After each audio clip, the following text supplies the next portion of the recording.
One of my earliest memories is of trying to wake up one of my relatives and not being able to. And I was just a little kid, so I didn't really understand why. But as I got older, I realized we had drug addiction in my family, including later cocaine addiction. I've been thinking about it a lot lately, partly because it's now exactly 100 years since drugs were first banned in the United States and Britain, and we then imposed that on the rest of the world. It's a century since we made this really fateful decision to take addicts and punish them and make them suffer because we believed that would deter them, it would give them an incentive to stop. And a few years ago, I was looking at some of the addicts in my life who I love and trying to figure out if there was some way to help them. And I realized there were loads of incredibly basic questions I just didn't know the answer to. Like, what really causes addiction? Why do we carry on with this approach that doesn't seem to be working? And is there a better way out there that we could try instead? So I read loads of stuff about it, and I couldn't really find the answers I was looking for. So I thought, okay, I'll go and sit with different people around the world who've lived this and studied this and talk to them and see if I can learn from them. And I didn't realize I would end up going over 30,000 miles at the start, but I ended up going and meeting loads of different people, from a transgender crack dealer in Brownsville, Brooklyn, to a scientist who spends a lot of time feeding hallucinogens to mongooses to see if they like them. It turns out they do, but only in very specific circumstances. To the only country that's ever decriminalized all drugs, from cannabis to crack, Portugal. And the thing I realized that really blew my mind is almost everything we think we know about addiction is wrong. And if we start to absorb the new evidence about addiction, I think we're going to have to change a lot more than our drug policies. But let's start with what we think we know, what I thought I know, right? Let's think about this middle row here, right? Imagine all of you, for 20 days now, went off and used heroin 3 times a day. Some of you look a little bit more enthusiastic than others at this prospect. Don't worry, it's just a thought experiment. Imagine you did that, right? What would happen? Now, we have a story about what would happen that we've been told for a century. We think because there are chemical hooks in heroin, as you took it for a while, your body would become dependent on those hooks, you'd start to physically need them, and at the end of those 20 days, you'd all be heroin addicts, right? That's what I thought. First thing that alerted me to the fact something not right with this story is when it was explained to me, if I step out of this TED Talk today and I get hit by a car and I break my hip, I'll be taken to hospital and I'll be given loads of diamorphine. Diamorphine is heroin. It's actually much better heroin than you're ever going to buy on the streets, because the stuff you buy from a drug dealer is contaminated, actually very little of it is heroin, whereas the stuff you get from the doctor is medically pure. And you'll be given it for quite a long period of time. There are loads of people in this room who may not realize that you've taken quite a lot of heroin, right? And anyone watching this anywhere in the world, this is happening. And if what we believe about addiction is right, those people are exposed to all those chemical hooks. What should happen? They should become addicts. This has been studied really carefully. It doesn't happen. You will have noticed if your grandmother had a hip replacement, she didn't come out as a junkie. And when I learned this, it just seemed so weird to me, so contrary to everything I'd been told, everything I thought I knew. I just thought it couldn't be right. Until I went and met a man called Bruce Alexander, who's a professor of psychology in Vancouver, who carried out an incredible experiment that I think really helps us to understand this issue. Professor Alexander explained to me, the idea of addiction we've all got in our heads, that story, comes partly from a series of experiments that were done earlier in the 20th century. They're really simple experiments. You can do them tonight when you go home if you feel a little bit sadistic. You get a rat and you put it in a cage, and you give it 2 water bottles. One is just water, and the other is water laced with either heroin or cocaine. If you do that, the rat will almost always prefer the drugged water and almost always kill itself quite quickly. So there you go, right? That's how we think it works. In the 70s, Professor Alexander comes along and he looks at this experiment and he noticed something. He said, we're putting the rat in an empty cage. It's got nothing to do except use these drugs. Let's try something a bit different. So Professor Alexander built a cage that he called Rat Park, which is basically heaven for rats, right? They've got loads of cheese, they've got loads of colored balls, they've got loads of tunnels. Crucially, they've got loads of friends, they can have loads of sex, and they've got both the water bottles, the normal water and the drugged water. But here's the fascinating thing. In Rat Park, they don't like the drugged water. They almost never use it. None of them ever use it compulsively. None of them ever overdose. You go from almost 100% overdose when they're isolated to 0% overdose when they have happy and connected lives. Now, when he first saw this, Professor Alexander thought, maybe this is just a thing about rats. They're quite different to us, maybe not as different as we'd like, but, But fortunately, there was a human experiment into the exact same principle happening at the exact same time.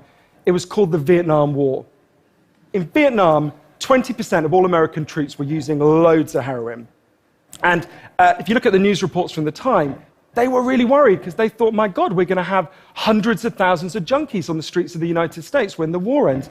It made total sense. Now, those soldiers who were using loads of heroin were followed home. The Archives of General Psychiatry did a really detailed study, and what happened to them? It turns out they didn't go to rehab. They didn't go into withdrawal. 95% of them just stopped. Now, if you believe the story about chemical hooks, that makes absolutely no sense. But Professor Alexander began to think there might be a different story about addiction. He said, what if addiction isn't about your chemical hooks? What if addiction is about your cage? What if addiction is an adaptation to your environment? Looking at this, there was another professor called Peter Cohen in the Netherlands who said, maybe we shouldn't even call it addiction. Maybe we should call it bonding. Human beings have a natural and innate need to bond. And when we're happy and healthy, we'll bond and connect with each other. But if you can't do that because you're traumatized or isolated or beaten down by life, you will bond with something that will give you some sense of relief. Now, that might be gambling, that might be pornography, that might be cocaine, that might be cannabis, but you will bond and connect with something because that's our nature. That's what we want as human beings. And I think, at first I found this quite a difficult thing to get my head around, but one way that helped me to think about it is, and I can see, I've got over by my seat there a bottle of water, right? I'm looking at lots of you, and lots of you have bottles of water with you, right? Forget drugs, forget the drug war. Totally legally, all of those bottles of water could be bottles of vodka, right? We could all be getting drunk, I might after this. But we're not, right? Now, because you've been able to afford the approximately £1 gazillion that it costs to get into a TED Talk, I'm guessing you guys could afford to be drinking vodka for the next 6 months. You wouldn't end up homeless. You're not going to do that. And the reason you're not going to do that is not because anyone's stopping you. It's because you've got bonds and connections that you want to be present for. You've got work you love. You've got people you love. You've got healthy relationships. And a core part of addiction, I came to think, and I believe the evidence suggests, is about not being able to bear to be present in your life. Now, this has really significant implications. The most obvious implications are for the war on drugs, right? In Arizona, I went out with a group of women who were made to wear T-shirts saying I was a drug addict and go out on chain gangs and dig graves while members of the public could jeer at them. And when those women get out of prison, they're going to have criminal records that mean they'll never work in the legal economy again. Now, that's a very extreme example, obviously, in the case of the chain gang, but actually almost everywhere in the world we treat addicts to some degree like that. We punish them, we shame them, we give them criminal records, we put barriers between them reconnecting. There was a doctor in Canada, Dr. Gabor Mate, an amazing man, who said to me, if you wanted to design a system that would make addiction worse, you would design that system. Now, there's a place that decided to do the exact opposite, and I went there to see how it worked. In the year 2000, Portugal had one of the worst drug problems in Europe. 1% of the population was addicted to heroin, which is kind of mind-blowing. And every year, they tried the American way more and more. They punished people and stigmatized them and shamed them more. And every year, the problem got worse. And one day, the Prime Minister and the leader of the opposition got together and basically said, look, we can't go on with a country where we're having ever more people becoming heroin addicts.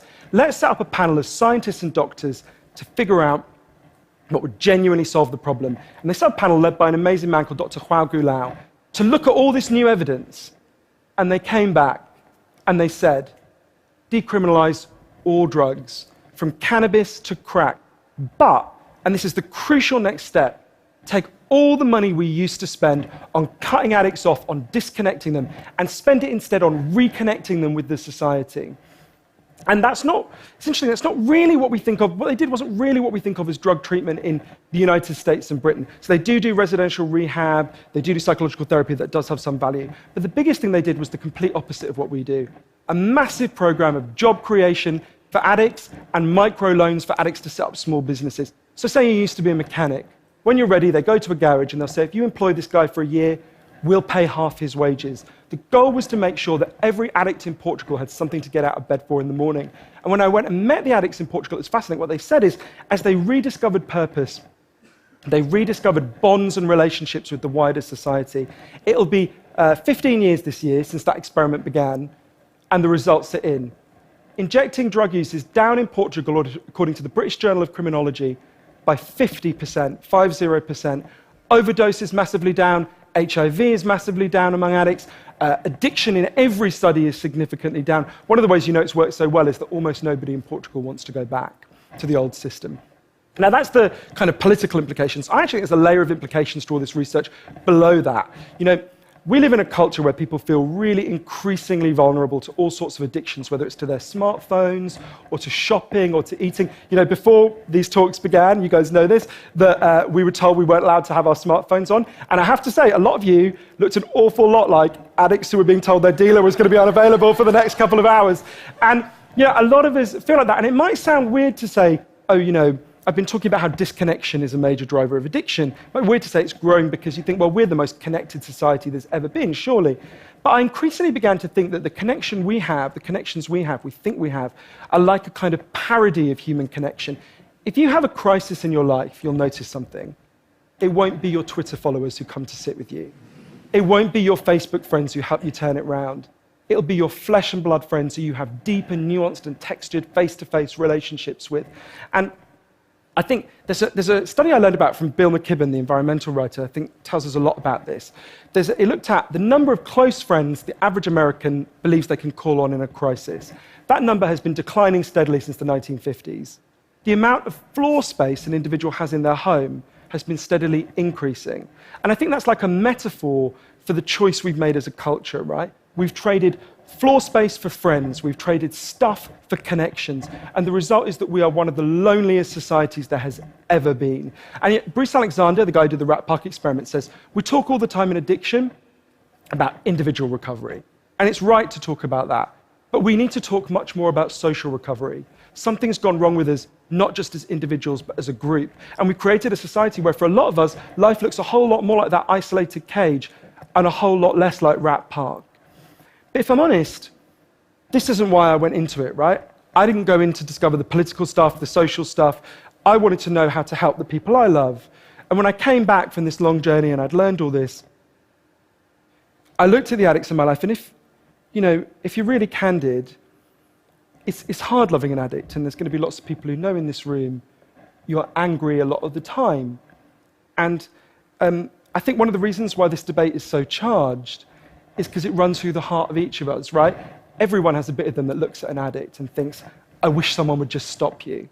And the kind of script we're told for how to deal with the addicts in our life is typified by, I think, by the reality show Intervention. If you guys haven't seen it, I think everything in our lives is typified by reality TV, but that's another TED Talk. If you've never seen the show Intervention, it's a pretty simple premise.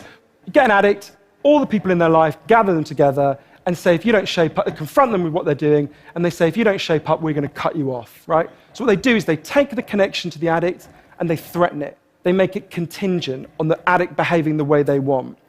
And I began to see why that approach doesn't work. And I began to think that almost that's like the importing of the logic of the drug war into our private lives. So I was thinking, well, how can I be Portuguese, right? And what I try to do now, and I can't tell you I do it consistently, and I can't tell you it's easy, is to say to the addicts in my life that I want to deepen the connection with them, to say to them, I love you whether you're using or you're not.